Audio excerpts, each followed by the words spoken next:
Hello everyone, welcome back to my channel Gaga's Fiction. Today I am back with the first episode 0F What If Naruto Was the Son of Great Red and Ophsis. Summary and playlist link are in the description of this video. Now, let's continue with the story. 4 years have passed since Naruto arrived in the shinobi world. He is now a young boy with jet black hair, streaked with red, cascading down to his neck. His face holds an angelic charm, but what truly stands out are his heterochromatic eyes. What sets him apart even more is his remarkable wisdom. By the age of 2.5, he had already learned how to read and had a deep understanding of many things. His intellect surpassed even that of a Nara clan member, and he was known for being calm, reserved, speaking very little, and studious. However, what amused Hiruzen was Naruto's obsession with sweets. There wasn't a day that went by without him craving cookies or some other sweet treat. Despite not being very social, he rarely left the house. He had an insatiable desire for learning. At the age of 3, he learned about his true origins as the child of 2 dragon gods. He also became acquainted with Albion. Hiruzen, too, met Albion and was astonished by the stories of dragons, especially the immortality of dragon gods, as they did not age. Note, as mentioned before, Minato and Kushina had 4 children before Naruto. All 4 are Mima Namikaze Uzumaki, Korsuke Namikaze Uzumaki, Mito Namikaze Uzumaki, and Naoko Namikaze Uzumaki. The kyubi was sealed in 4 parts, with the yin parts and the 2 girls and the yang parts and the 2 boys. The 2 boys were arrogant and always quarreled, while the girls were calm and friendly. The Uchiha massacre did not occur. Mikoto and Fugaku managed to prevent the Uchiha coup, and they now live peacefully with their children, Itachi Uchiha, Sasuke Uchiha, and their twin sister Satsuki Uchiha. Itachi was stoic but kind, while Satsuki was cheerful and impulsive. Sasuke was the black sheep, arrogant and always fighting with Minato's sons. Nobody knows Naruto except for Danzo, as he was trustworthy, though Naruto's divine nature was kept secret for security reasons. Now, we transition to a new day in the recently established Sarutobi. We find a young boy with jet black hair and red streaks, and eyes that could captivate anyone. He is seen in a training field, engaged in conversation with Albion. Naruto, Albion, what will I learn today? Albion, well, you can start by unleashing my wings and engaging in close combat. Your physical prowess isn't bad for your age, but to reach the balance break, you need more training. You also need to learn to control your magic and chakra. The old man will help with chakra, and I'll support you with magic. Naruto, I know, Albion, but I wish there was someone who could instruct me better. Albion, with a somewhat dejected aura, asks, am I not a good teacher? He says this with anime-style tears, causing a sweat drop to appear on Naruto's forehead. Just as Naruto wishes for a better mentor, a mysterious voice interrupts, I can do that, nephew. Naruto, with a serious look, inquires, who are you? The scene darkens, and in the background, a giant dragon emerges, startling Albion. Albion, Triexa. Naruto, what's going on, Albion? Albion, yes, he is the dragon god of the apocalypse, the 666, who rivals your father in power. Naruto, wow, that's amazing. But why did he call me his nephew? Triexa, aren't you going to greet your godfather? Naruto, even more perplexed, mumbles, Godfather. Triexa then explains how he knows Naruto and how he and Naruto's father are best friends, almost like brothers. He clarifies that he is Naruto's godfather and that he's here to help with his training. Naruto, I understand, but how did you get here? Triexa, well. Flashback. We see Triexa carrying Naruto and playing with him. Then he says, Naruto, you will be the greatest dragon god that ever existed, and I will be the one to support you, my little nephew. He imbues a part of his power into Naruto for when it is needed. End of flashback. Naruto sighs and says, well, I guess we'll start your training, with a sadistic smile that doesn't bode well. Naruto thinks to himself, I think I'll die before my parents come back. Albion adds, Naruto, even though it's been a short time, I want to tell you something. Naruto, what is it? Albion, it was nice meeting you, and if you survive, we'll go for some good guidelines. Naruto mutters, son of a, under his breath. And so, the years passed, more precisely, 9 years. First year, he trained his body both physically and mentally. Hiruzen provided him with ninja history books and information on jutsus. Second, third, fourth years, he learned about his magic, the infinity magic, and how to create rifts for transportation. He also unfurled his wings, which were larger than a house, black with red edges, and silver claws. 5th, 6th, 7th years, he delved into chakra usage. Hiruzen gave him a chakra paper to determine his affinities. To everyone's surprise, he had all 5 elemental affinities. Additionally, he awakened Makuten, wood release, and Jinten, ice release, almost giving poor Hiruzen a heart attack. Naruto also learned advanced chakra control and how to wield his sword, a gift from Hiruzen on behalf of his parents. Naruto was in awe of the sword, as it possessed a potent dragon slayer energy and was unbreakable. 8th year, he learned the art of the sword from his uncle Triaxa, who had honed his skills throughout his life, and also with the help of a purple-haired Onbu named Yugao, who saw Naruto as her little brother. Naruto was very reserved, but Yugao always looked out for him. He also mastered the art of swordsmanship, thanks to his uncle Triaxa, who had learned it throughout his life. He received additional guidance from a purple-haired Onbu named Yugao, who saw Naruto as her little brother. Despite his reserved nature and cold gaze, Yugao often wondered if this boy had any feelings.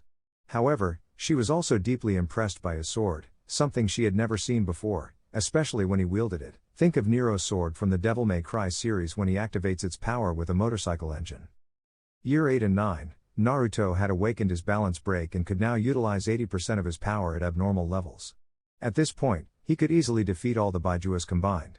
His Juggernaut drive had reached its maximum potential. But the most astonishing transformation was his complete transformation into a dragon. He still remembered the day when he took Hiruzen to a pocket dimension and revealed his true dragon form. The old man nearly had a heart attack as Naruto's size was colossal, even larger than the Kyuubi.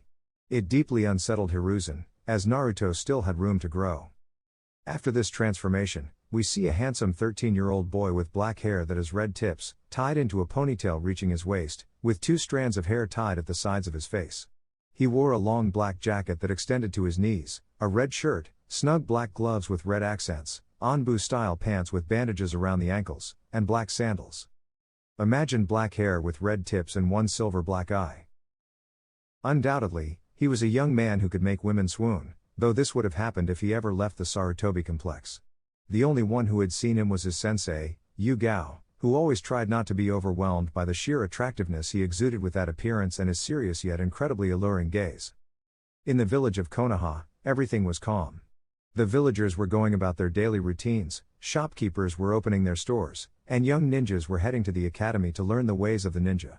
However, our focus is on a particular house, the Sarutobi mansion. Inside, we can see a black-haired boy with red streaks having breakfast with his grandfather, Hiruzen, who had a smile on his face and was quite excited. Why? It's simple, Naruto was going to the academy today to become a ninja. Although the Chunin exams were tomorrow, Hiruzen wanted him to attend the academy to at least make some friends, as Naruto was known for being cold and stoic, much like a certain Uchiha prodigy. He rarely spoke, and his only weakness was his insatiable craving for sweets. Hiruzen, are you excited, Naruto? Naruto, no, replied the boy with heterochromatic eyes. Hiruzen sighed, you should try to be more social. Making friends wouldn't hurt. Naruto, maybe, but I'm not interested in that.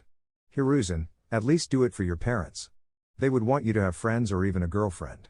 Naruto's smile turned sad as he replied, I'll do it for them because I have a feeling I'll see them again soon, and we'll be a family. Hiruzen nodded, all right, Naruto, get ready. We'll leave for the academy in 15 minutes. Naruto, okay, I'm on it. Now, let's shift our focus to the Namikaze family. They were all in the dining room having breakfast and chatting about trivial matters until Mema spoke up. Mema, Dad, Mom, I'm the best in the academy, and tomorrow is the exams. Mito added, that's right, Dad, tomorrow are the exams. Arashi chimed in, haha, you'll see that I'll outperform everyone. No one can surpass me. Naoko said, I just hope those boys who always ask us out won't bother us anymore. Arashi and Mema, with a touch of sadness, exclaimed, they never ask us out. It's all because of that darn Sasuke Uchiha. Minato, alright, kids, go get ready. It's getting late. Kushina, by the way, Minakun, there's a rumor that Sarutobi was seen at his house with a young boy he's been taking care of, and that boy will join the academy today. Minato, yes, I heard that too. Apparently, Sarutobi has been looking after him since he was a baby, and it's a mystery where he came from. Satsuki interjected, I just hope he's not another stalker. I'm tired of Arashi asking me out all the time. Ever since we went out once, he won't stop bothering me. He even confessed to me once, and I told him I'd think about it. Fugaku, well, you shouldn't have given him any hope. Mikoto added, I hope you find true love, my dear, someone who is good and strong. Satsuki sighed, I wish for that too, Okasan, but here, all we have are arrogant fools who think there's something they're not. Fugaku, I know. Minato's kids believe they're gods because of a prophecy about a savior who will save the world from darkness, crowned as the dragon god. Although I don't understand what the dragon god part means. Sasuke, they probably got it wrong, and I'm the one in the prophecy. Mikoto, alright, kids, let's head to the academy. I'll accompany you. Everyone replied with hi, Okasan. 20 minutes later, at the academy, Kushina arrived with her children, and Mikoto arrived with hers. Kushina, hello, Mikoto. Hello, Sasuke. Hello, Satsuki. Mikoto and Kushina greeted each other, and Sasuke and Satsuki responded with a simple hello. Arashi approached Satsuki and said, Hey, Satsuki-kun, how about a date today? Satsuki replied, maybe. I'll let you know after school. Arashi grinned, I'm looking forward to that date. Satsuki thought to herself, no thanks, I'd rather die alone than with you. Goodbye, kids, Kushina and Mikoto said as they left their children at the academy. A little distance away from the academy, Mikoto asked, Hey, Kushina, do you have any idea what the new student at the academy will be like? Kushina replied, I don't know, but I hope he's not a stalker, as my daughters would kill him. Mikoto agreed, I know my daughter too. All the boys seem to be interested in our daughters, although Sasuke also gets bothered by the gi. But she couldn't finish her sentence as they saw the third Hokage walking towards the academy. What left both women paralyzed and blushing intensely was the boy who was with him, a slightly tall boy with black hair and pure red highlights, skin whiter than snow, and eyes that left the two women mesmerized. Mikoto exclaimed, Kushina, did you see what I just saw? Kushina replied, Hiruzen with a boy who looks hotter than freshly baked bread? Mikoto said, I don't know, but that boy had a serious and mature look for his age. Kushina agreed, that's right. I wish I were young and single to be with that boy, the redhead thought. Mikoto had similar thoughts, oh god, why do the best boys appear at the worst moments? Hiruzen teased them, saying, hey, look at that, everywhere we go, hearts break. Naruto responded with indifference, I don't care. Hiruzen then said, we've arrived, Naruto. They entered a room and saw a teacher with pineapple-style hair and a scar. The teacher greeted, hello, Hokage, how can I help you? Hiruzen replied, I just came to leave my adopted grandson here. The teacher introduced himself, hello, young man. My name is Iruka, but you can call me Iruka-sensei. Naruto nodded, and Hiruzen commented, he's a man of few words, don't mind him. Iruka thought, oh no, this boy is more attractive than Sasuke without a doubt. Today is going to be a tough day. In Iruka's classroom, students discussed what the new student might be like. Sasuke said, I don't care, he's probably a weakling who can't even use a kunai. Mito added, I just hope he's calm and not a stalker like these guys. Arashi chimed in, as long as he doesn't get too close to my Satsuki-kun, everything's fine. Satsuki responded, since when am I yours? Naoko said, here comes the teacher. Iruka addressed the class, good morning, students. Today, we have a new student who will attend class for the first time and take the exam tomorrow. The students started murmuring. Iruka continued, come in. The door slowly opened, and a boy entered, leaving everyone in awe. The girls couldn't believe it, just who was this boy? Or rather, who was this beauty with an overwhelming presence? Satsuki, Naoko, Mito, Ino, Tenten, and all the girls turned red upon seeing him. Some fainted, while others had lustful expressions. On the other hand, the boys felt jealous and overshadowed by this boy who, in just 5 seconds, had conquered the entire female population of the class. Sasuke thought, who the hell is he, and why do I feel like I should respect him? Mema and Arashi exclaimed, no. Another guy handsomer than Sasuke. We won't stand a chance now. In front of them was a dark-haired boy with red highlights, extremely handsome, with skin whiter than snow, and those beautiful eyes that seemed like jewels on his face. The entire classroom erupted in excitement. Iruka yelled, silence. All right, young man, introduce yourself. Naruto simply nodded and said, nice to meet you all. My name is Naruto Ouroboros, and I hope we get along well. All the girls could do was sigh in love and hope that this boy would be theirs alone. Iruka said, "Take a seat wherever you like." Quickly, the girls were pushing each other out of the way, hoping to sit next to him. Naruto started walking, and as he passed each desk, the girls couldn't stop looking at him. He reached a seat next to Satsuki Uchiha, who blushed. Naruto remained silent and sat down with a stoic and calm expression. Iruka said, "All right, let's begin." Classes went on until the break. During the break, all the girls wanted to approach Naruto, but they saw him heading towards the door. They wanted to ask him so many things, but they couldn't catch up to him. Naruto sat under a tree, taking out a lunch prepared by himself. He started eating calmly, while girls were hiding everywhere, watching him eat and gazing at the sky. This day would undoubtedly be remembered as the day an angel fallen from the sky arrived in Konoha. The break ended, and Naruto returned to the classroom, spending the entire day learning things he already knew but didn't want to be rude. As the school day came to an end, everyone was leaving. Satsuki approached Naruto and asked, Naruto?" He looked at her stoically. Satsuki continued, "I was wondering if you'd like to come to my house for dinner tonight?" The other girls, including Nakaro and Mito, were jealous that Uchiha had beaten them to it. Arashi, a redhead, overheard and got angry since this guy was stealing his girlfriend.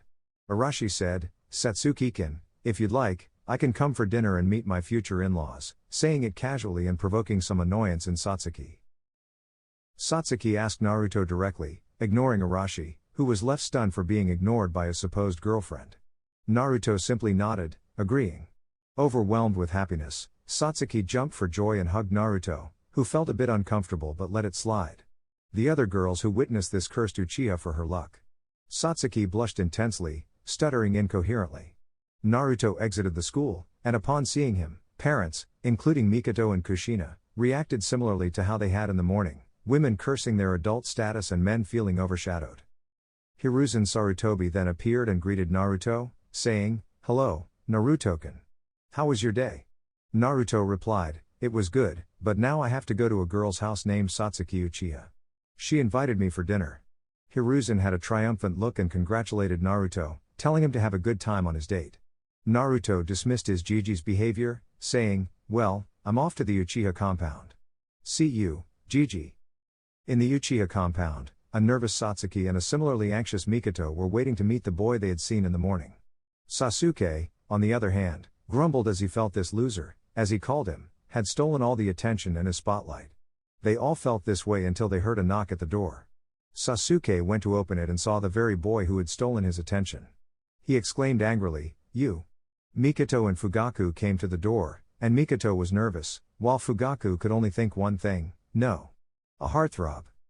Mikoto stammered, "Well, please come in, young man."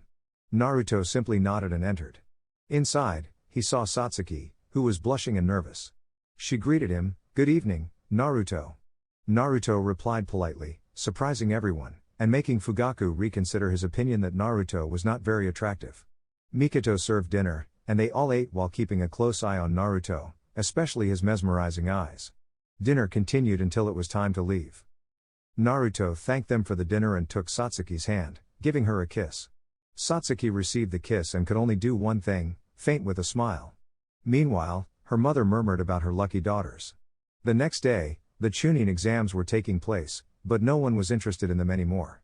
Everyone wanted to see Naruto, Konoha's heartthrob, who had earned that title with his impressive presentation, leaving all the men feeling like ants. Hiruzen chuckled and said, "Ha ha ha, that's my grandson, a true heartthrob." Naruto downplayed it, focusing on the exam and the missions ahead. "Are you ready, Albion?" Naruto asked. Albion replied confidently, "Of course, now they'll witness the power of a dragon god." In the previous chapter, everyone was at the academy, some were excited, and others were worried because they didn't know if they could pass this exam. However, for our protagonist, he couldn't care less about the others, he was solely interested in his path and reuniting with his parents, proving to his father that he could stand alongside him. "Iruka, all right, first, there will be a written exam," said Iruka as he distributed the papers. "You may wonder what happened to Mizuki? Well, let's say Naruto discovered him trying to steal the scroll and sent him to a permanent slumber. Hiruzen was already aware of this and entrusted Naruto with the task. 5 minutes passed, and Naruto had already finished. Iruka was surprised to see Naruto complete it so quickly. Not only was he charismatic, but he was also intelligent. The others were astonished, and some of the male students couldn't help but feel envious of Naruto, especially two who thought highly of themselves, one with a duck's rear end and one who resembled a scruffy dog. These four individuals glared at Naruto. Naruto simply walked towards the training ground where all the leaders and the Hokage with his family were present. When they saw who it was, their eyes widened, and the women couldn't help but fixate their gaze on a certain boy with heterochromatic eyes. "Minato, who is this boy?" he asked. "Hiruzen, he's my adopted grandson. His name is Naruto Ouroboros." "Minato, what a strange last name. Is it from some clan?" inquired the blonde Hokage. Hiruzen's thoughts raced. "If only you knew, Minato, that this boy is a dragon god, and his power surpasses ours." After 40 minutes, they all emerged and prepared to begin the tests. First, they had the kunai and shuriken throwing. I'll only mention the results. Women. Sakura, kunai 6/10, shuriken 6/10. Ino, kunai 6/10, shuriken 7/10. Mito, kunai 8/10, shuriken 9/10. Naoko, kunai 9/10, shuriken 8/10.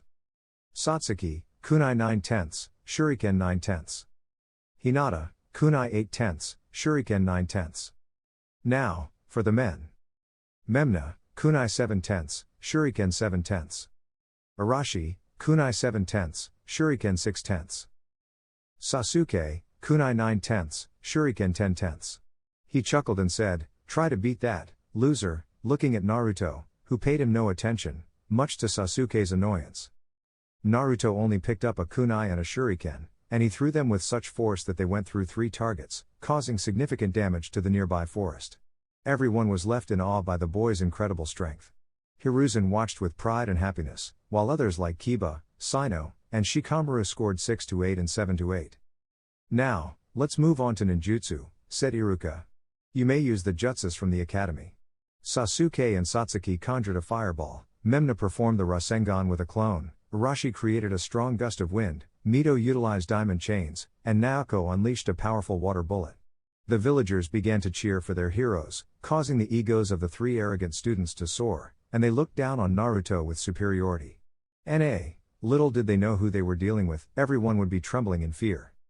The others executed their clan jutsus, and it was Naruto Ouroboros' turn.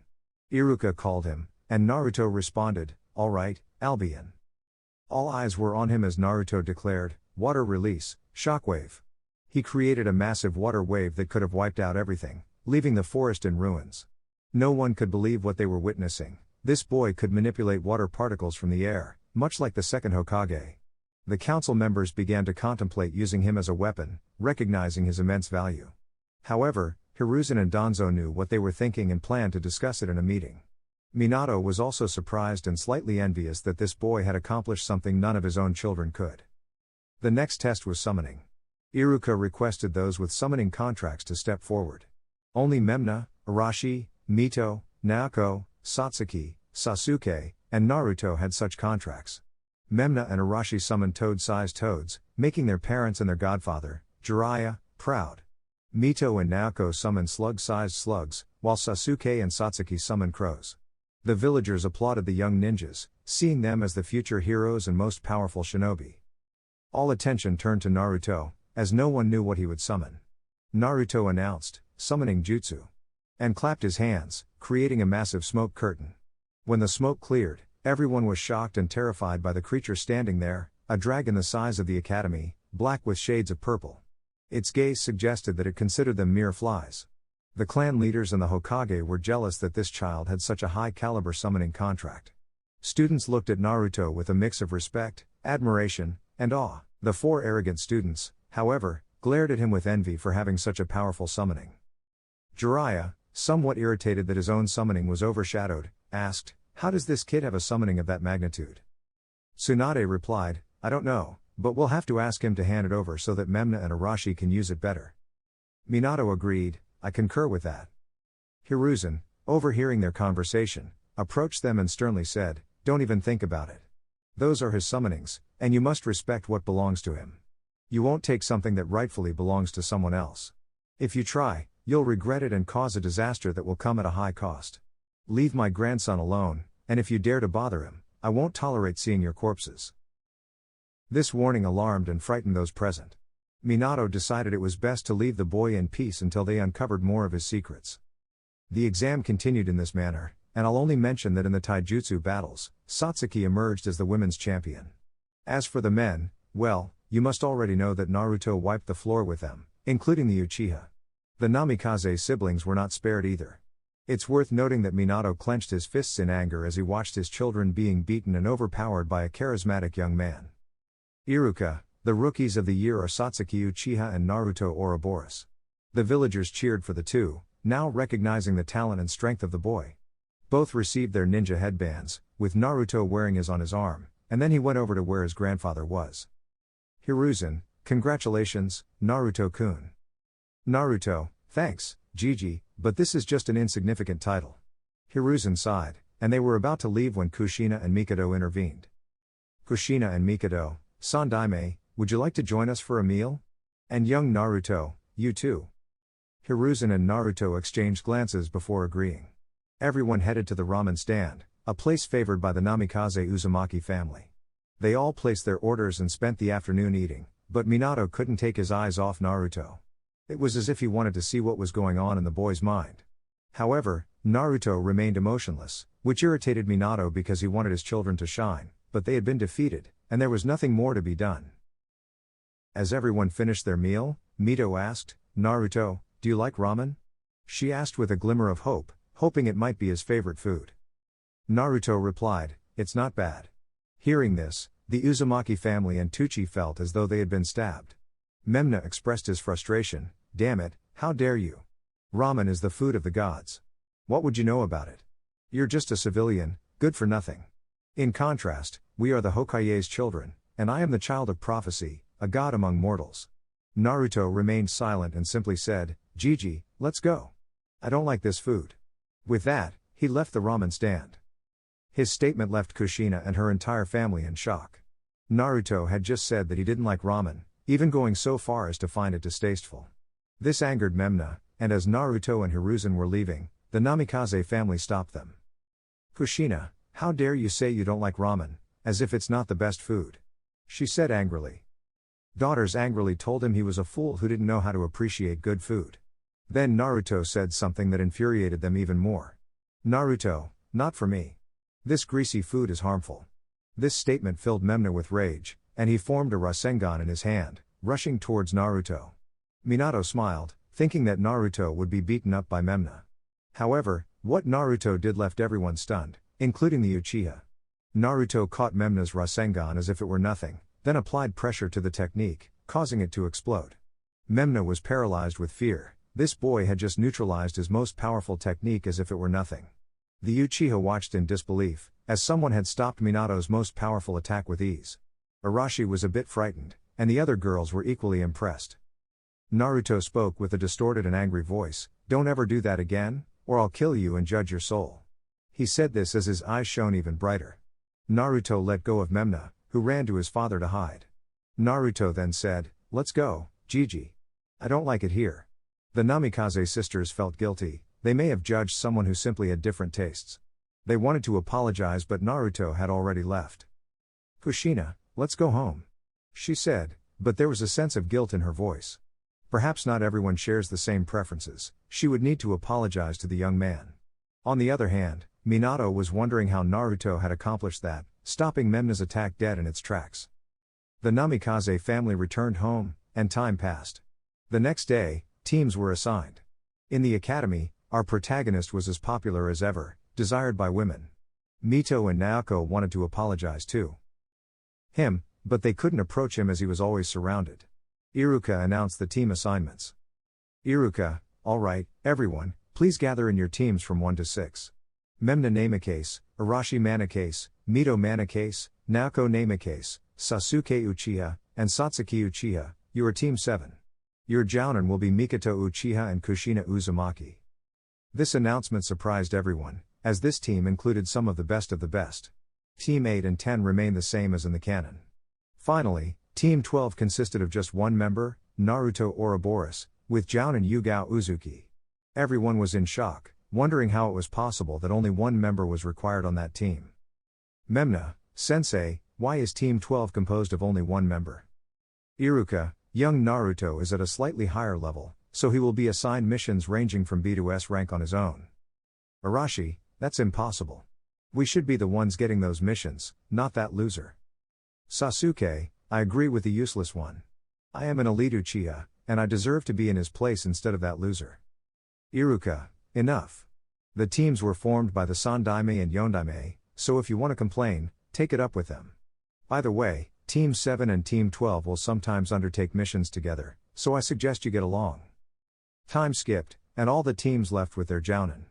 Only Team 7 and Team 12 remained. Everyone stared at Naruto, who was reading a book, seemingly unfazed.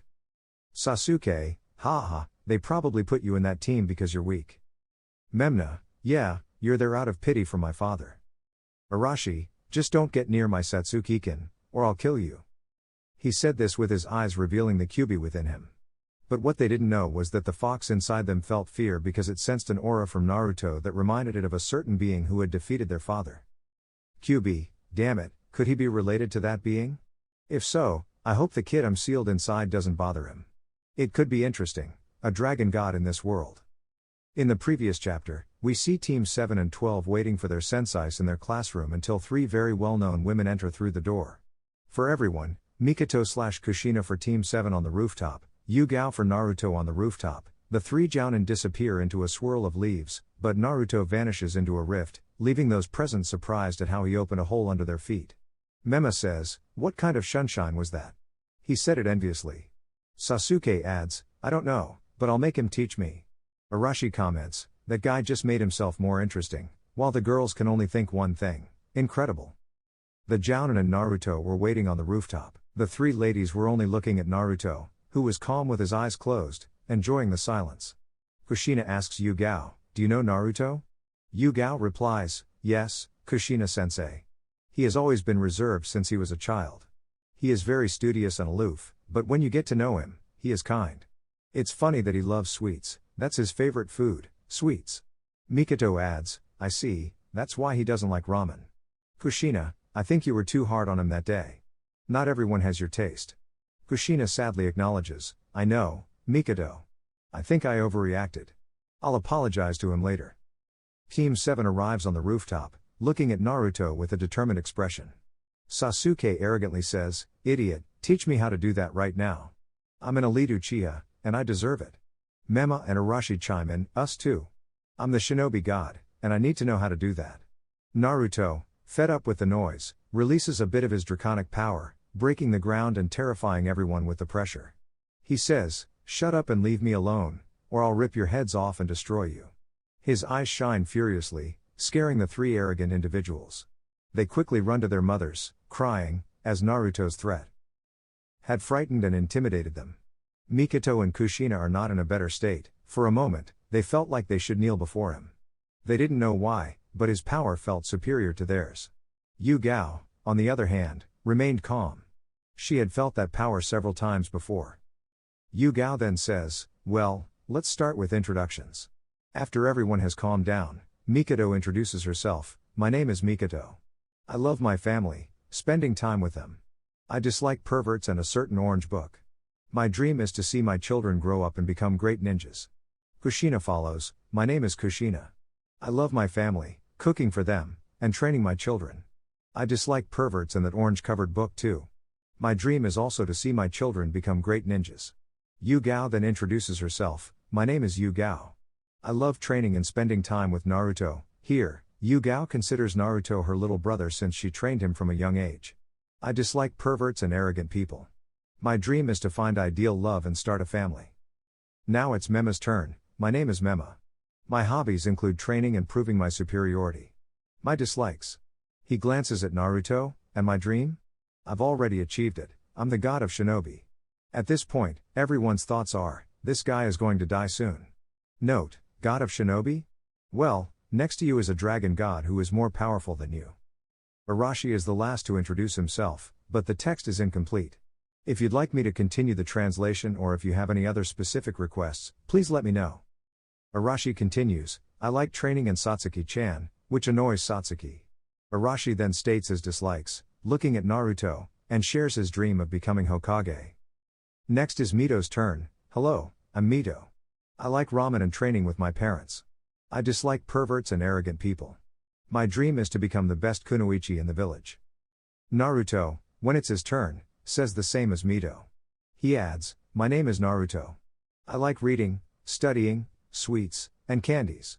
I dislike people who make noise and those who ask me for things. My dream is to reunite with my parents and confront my father. Everyone is surprised by his response, but the girls already knew his preferences and planned to offer him sweets to get his attention. Kushina announces that the next day, the teams will take a test to determine their readiness. Naruto, however, won't need to take the test, and they will start missions with him the next day. Naruto nods in agreement. Kushina asks Yugao if she's sure about this decision, and Yugao confirms that Naruto is capable even of defeating her. Everyone leaves, and Naruto creates a rift, disappearing. This technique leaves the others in awe, wondering what kind of jutsu it is.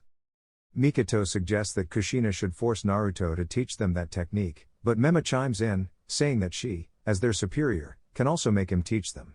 However, Kushina declines, mentioning that Hiruzen warned against bothering Naruto, as he wouldn't hesitate to kill them. Days turn into weeks, and a total of 3 months pass. Naruto has completed missions ranging from C to S rank, earning the title of the prodigy of this generation. Yugao feels proud of her little brother, while other teams feel inferior as they've only had D rank missions.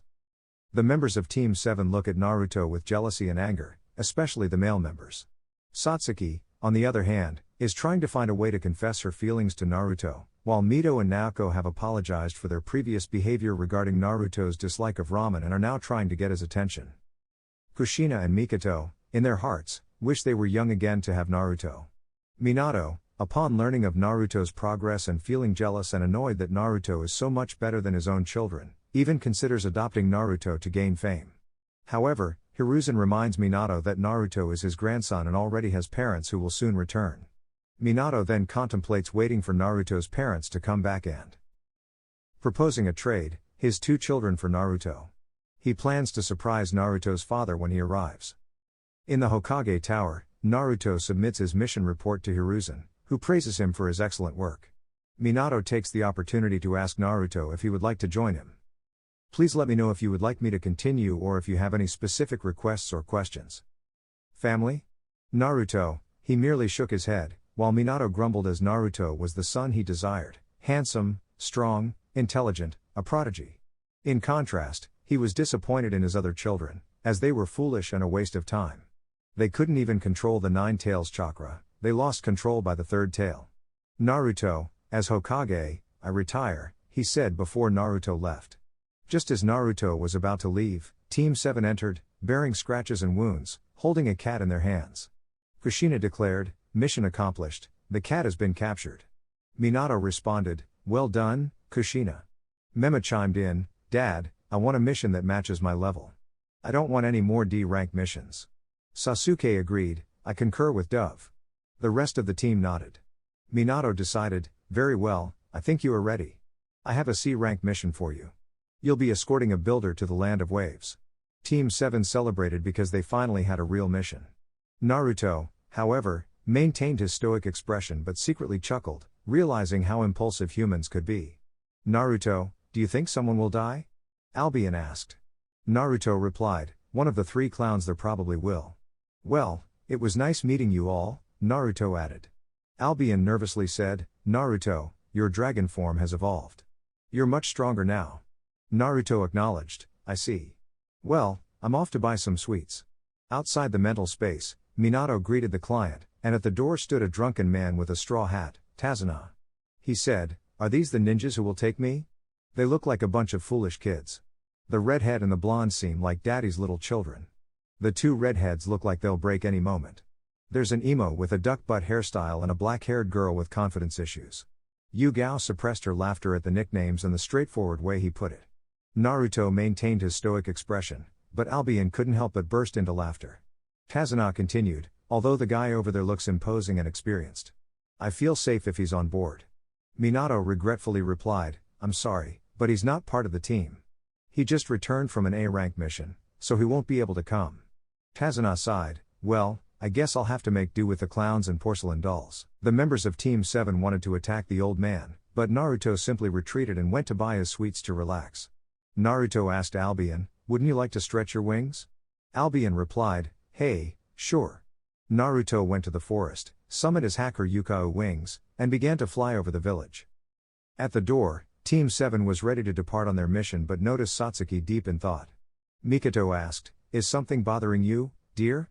Satsuki replied, no, nothing, mother, just something unimportant. She didn't want to reveal that Naruto had wings and planned to ask him herself. They set off to the land of waves, unaware that they were in for a very unpleasant surprise.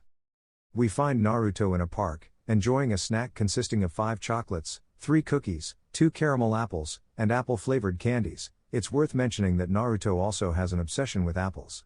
This would seem normal if it weren't for the fact that everyone, especially the ladies, couldn't help but gaze at him with hearts in their eyes due to how cute and adorable he looked while eating and reading.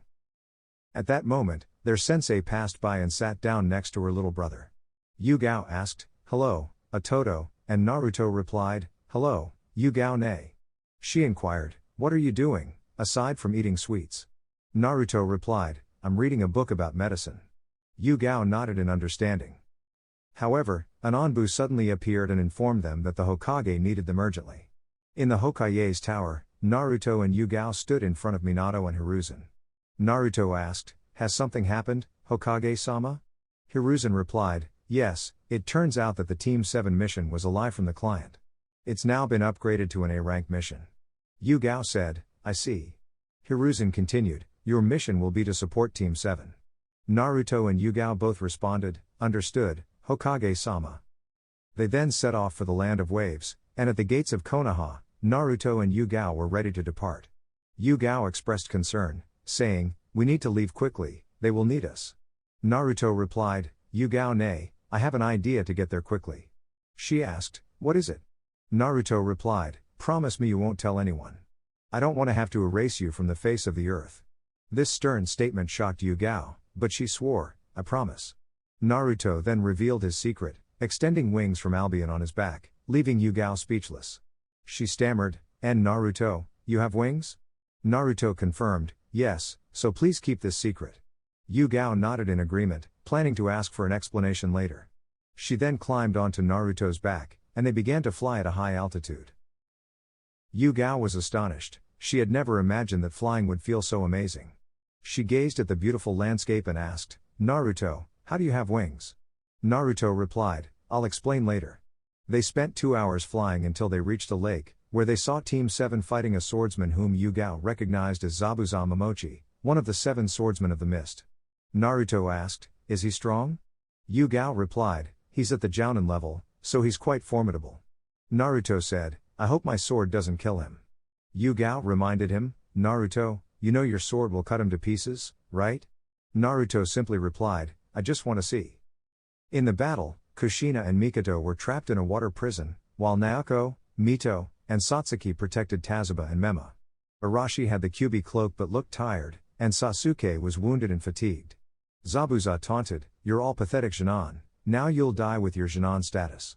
He attempted to strike Sasuke with his Kubi Kiribocho, causing Sasuke to tremble in fear while the others screamed his name.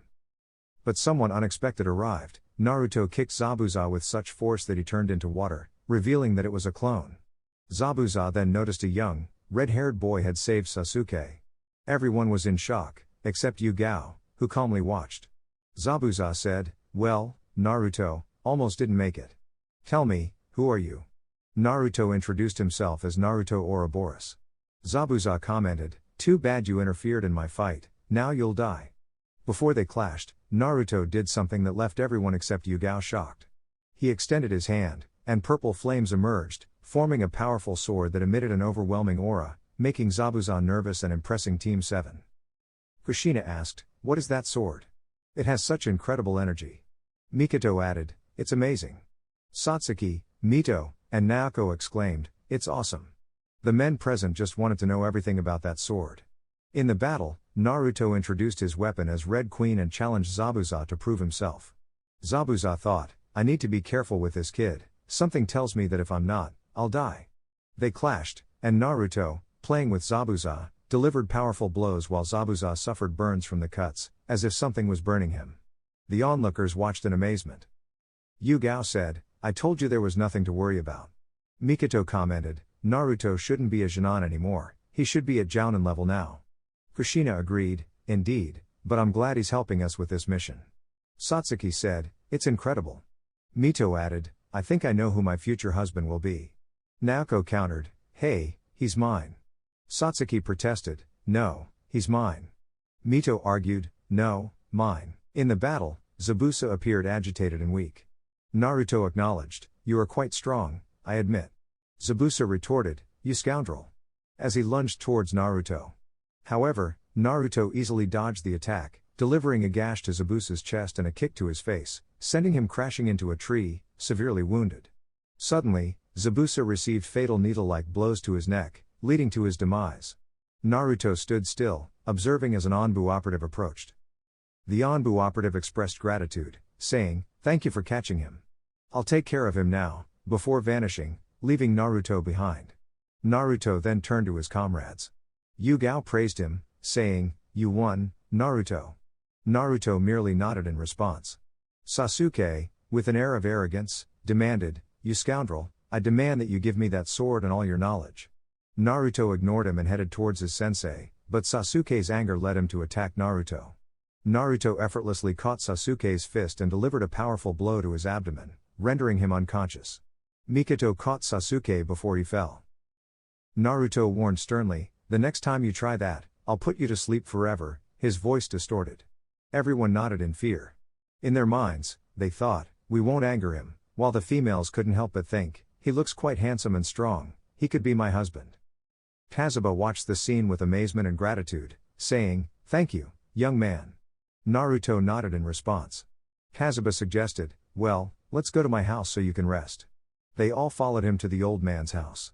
Upon arrival, they were greeted by a dark-haired woman named Tsunami, who hugged her father and then said, Father, let me introduce you to the ninjas who escorted me here. Everyone greeted her except Naruto, who only waved his hand. Tsunami couldn't take her eyes off him, blushing. The other women couldn't help but think, another one interested in him? Tsunami invited them inside, and they all sat at the table to talk. Naruto suddenly said, Zabusa is still alive, which frightened everyone except the Jounin who already knew. Sasuke questioned, Naruto-kun, you must be lying. Naruto shook his head. Kushina added, it's true, Zenbon's needles only kill when they hit a vital point.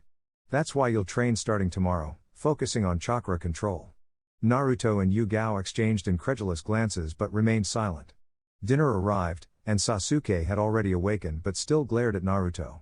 During dinner, Yugao occasionally fed her little brother, saying, Atoto, take this, as she offered him food.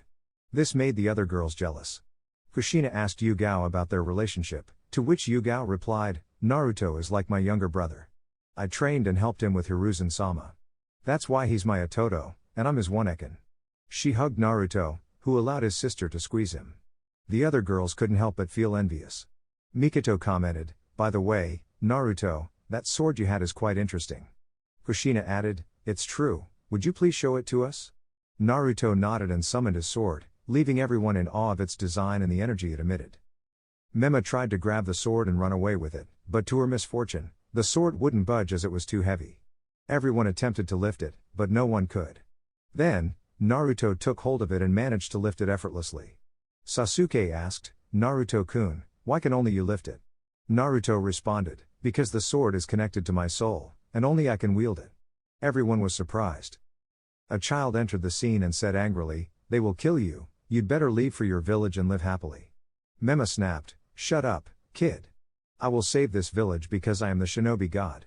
Tsunami interrupted, saying, Inari, that's enough. Inari continued, no, mom, it's the truth. They don't know what suffering is. Everyone glared at the child angrily, but Naruto paid no attention and remained composed. Inari grew more frustrated and shouted at Naruto, you, with the colorful hair, why don't you leave and live your peaceful life? But Naruto continued to ignore him. Inari, fed up, threw a plate at Naruto, hitting him on the head and breaking it. The room fell into silence, and a palpable sense of impending danger filled the air. Naruto stood up, walked toward the boy who looked at him in fear, and said, listen to me, kid. If you keep making noise or doing that again, I will kill you and destroy your village. You're just a cowardly child hiding in your house. So, if you know what's best for you, run away and never return. After saying this, Naruto left the house and disappeared. Everyone began to breathe heavily, and Inari ran to his room frightened. Kazuna commented, "That kid is scary, I wouldn't want to be his enemy." Mito agreed, saying, "He's definitely not afraid of anything." The others nodded in agreement. In the forest, Naruto was lost in thought. Albion remarked, "Don't you think you were a bit harsh on the kid?" Naruto replied, "No." He continued walking until he found a place to relax and fell asleep. Albion added, "He really enjoys silence, just like his mother." The next morning, a young girl was collecting plants. She noticed a young man lying on the grass, asleep. As she approached to wake him up, he reacted quickly and held her hand. Naruto asked, "What are you trying to do?" while looking at her with his bright eyes. The girl was captivated by his eyes, which resembled precious gemstones. She introduced herself, "Hello, my name is Haku. Why were you here?"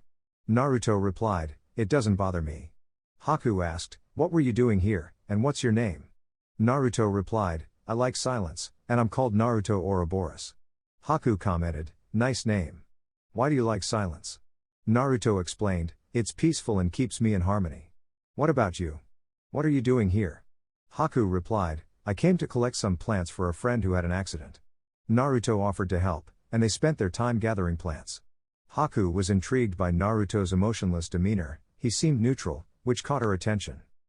Haku expressed gratitude, and Naruto replied, "Okay, miss."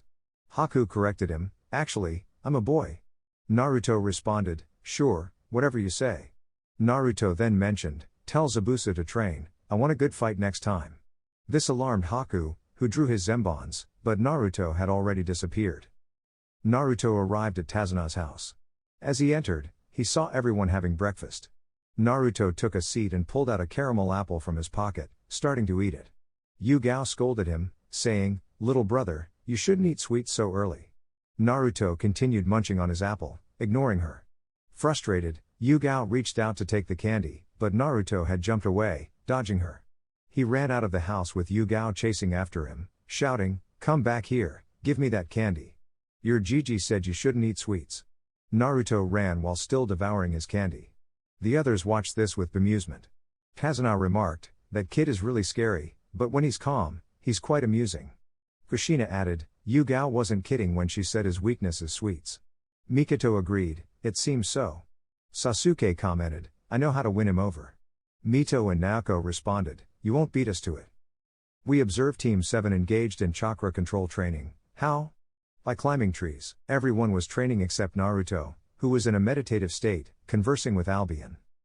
Naruto, "Albion, what level do you think I am at now?"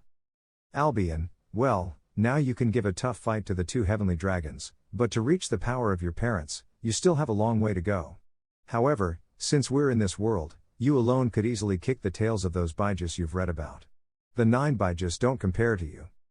Naruto, "I know that, but I want to be as strong as my parents so they can be proud of me."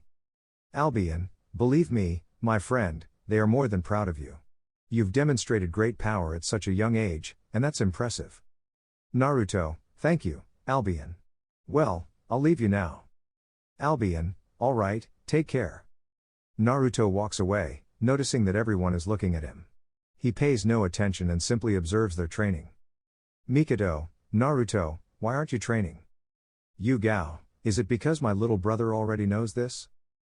Sasuke, "Haha, I'm sure that's a lie."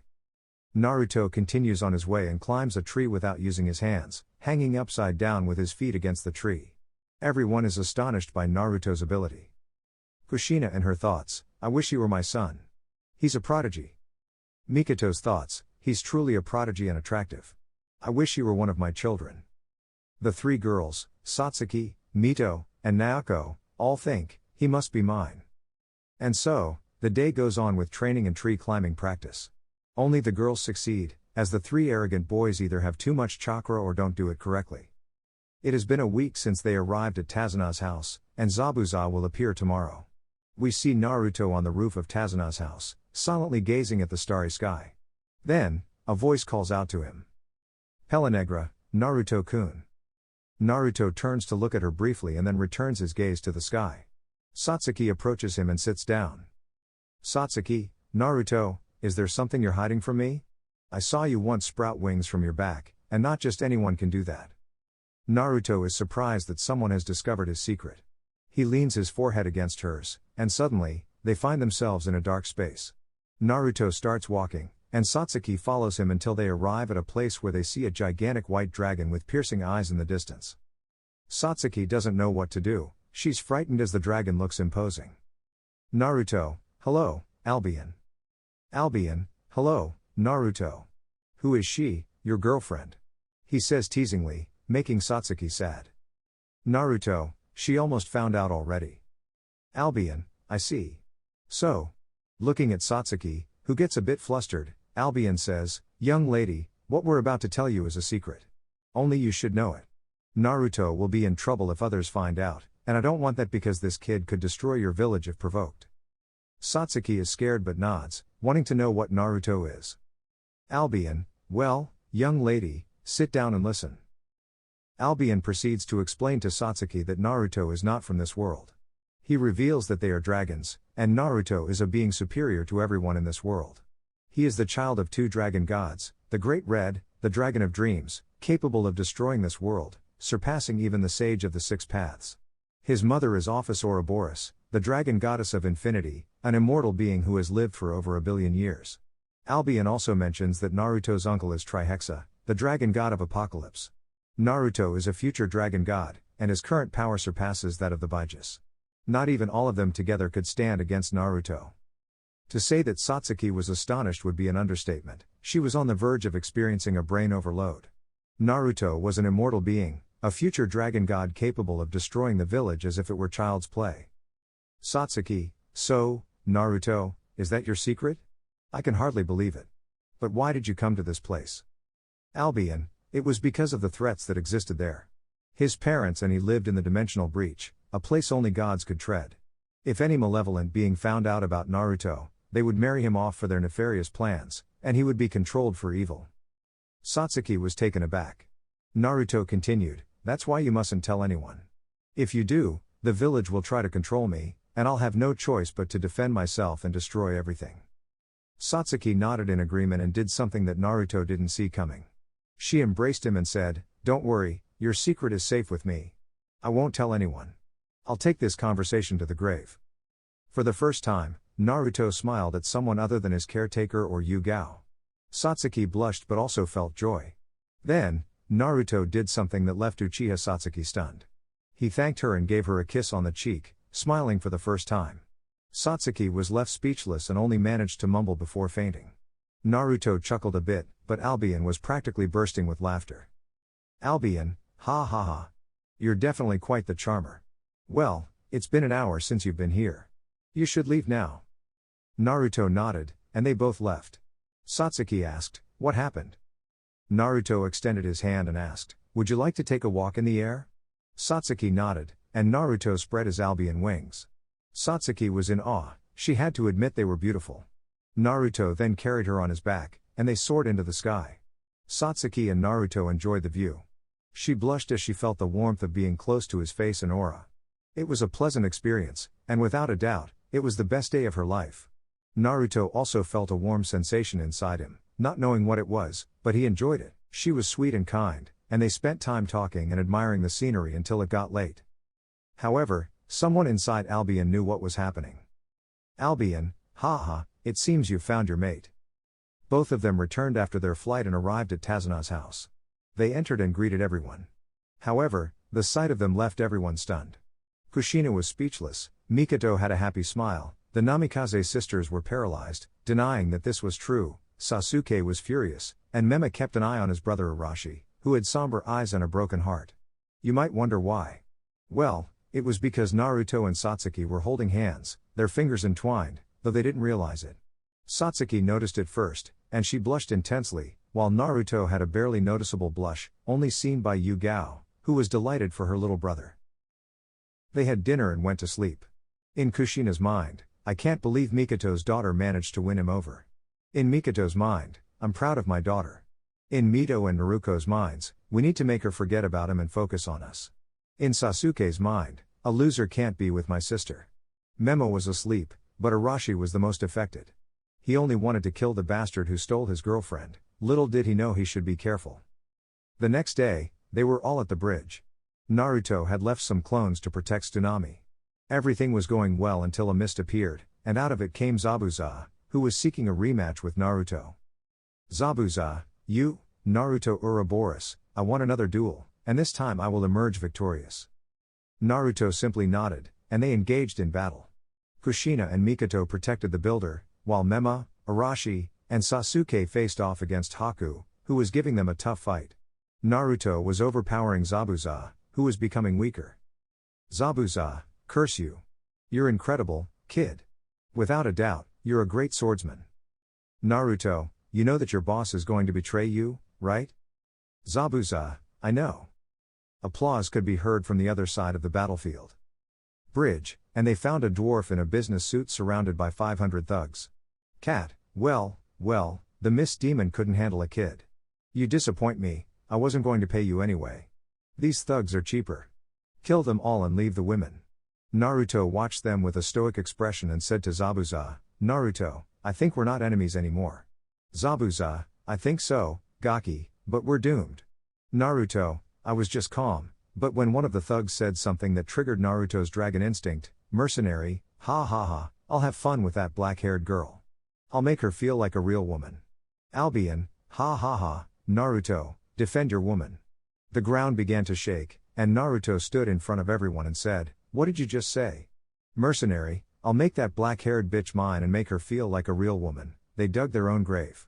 Naruto, I'll kill you all. Cat, go and get him, said the dwarf, but something happened. Naruto did something that left everyone wide-eyed. Naruto, wood style, wood dragon jutsu. A powerful wooden dragon rose and charged straight at the thugs, crushing and destroying them one by one. The spectators were frightened and incredulous. Naruto could use the wood element. When it was all over, you could only see Cat trembling in fear because the dragon had blocked his path and he was being surrounded. Cat, please don't kill me. I'll give you money, women, territory, but don't kill me. He said it crying and begging. Naruto just looked at him, grabbed Cat by the neck, and threw him into the dragon's mouth, which shot him into the air. In the air, Naruto threw a fireball at the dragon, causing it to explode. Naruto looked at the onlookers, as behind them, there was a group of villagers who had come to help and had seen everything. Naruto only said, Cat died, and the people saw him as their savior. Kushina and Mikoto looked at the boy with respect now. They knew this boy held secrets, and it was better not to provoke him. Although Mikoto noticed that when they insulted her daughter and said those things about her, Naruto defended her. Mikoto was happy, her daughter had won a great guy. Satsuki, on the other hand, was blushing and happy because Naruto had defended her. It told her that he cared for her. Sasuke was furious and jealous. He didn't want to admit that this guy was superior to him. Mema looked at Naruto with fear because that attack would undoubtedly have killed him, but Arashi was incredulous and depressed. That guy was superior to him, and the worst part was that he had defended Satsuki, which would strengthen their relationship. Now he knew why Satsuki paid more attention to him. He had no chance. He only had to challenge him and win Satsuki's heart. The next day, all the villagers celebrated their victory and the liberation of the village. They all loved Naruto, especially the women, as he was not only strong but also charming and handsome. The men drank, and the people were happy, but there was a couple strolling around. Naruto and Satsuki. Satsuki, how does it feel to save a village, Naruto? Naruto, well, it feels good, although you helped too. Satsuki, I know, but you helped the most. Naruto, although I also got angry when they said that about you. It seems that an impulse made me do that. Inside him, Albion, ha ha ha, those are your dragon instincts, protecting your mate. Satsuki, well, I know, and thank you for defending me.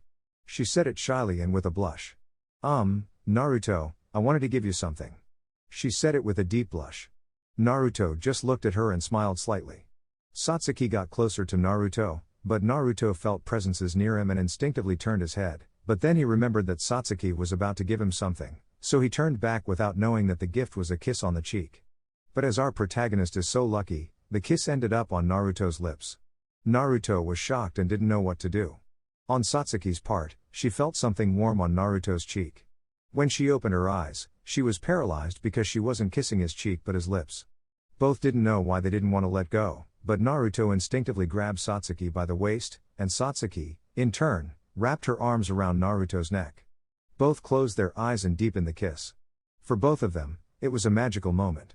Satsuki couldn't believe it. She was kissing the boy of her dreams, strong, handsome, intelligent, and sweet.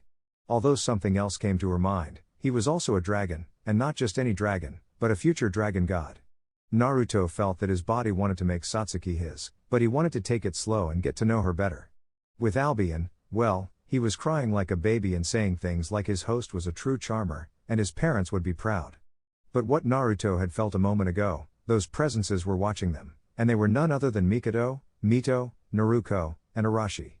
Mikoto was crying anime style, saying that her daughter was her greatest pride and giving her blessing. Mito and Naruko, now they really had their hearts broken. The Uchiha had stolen that guy. Although they also thought it was their fault for seeing him in a bad light that time at Ichiraku. They just wanted to keep that witch away from what was rightfully theirs and make the impossible possible. As for Arashi, well, now his heart was completely shattered. He could only let his tears fall to the ground and wonder why it had to be Naruto and not him. He was devastated and had only one thing on his mind: get rid of Naruto or defeat him and prove that he was a better partner than that damn guy.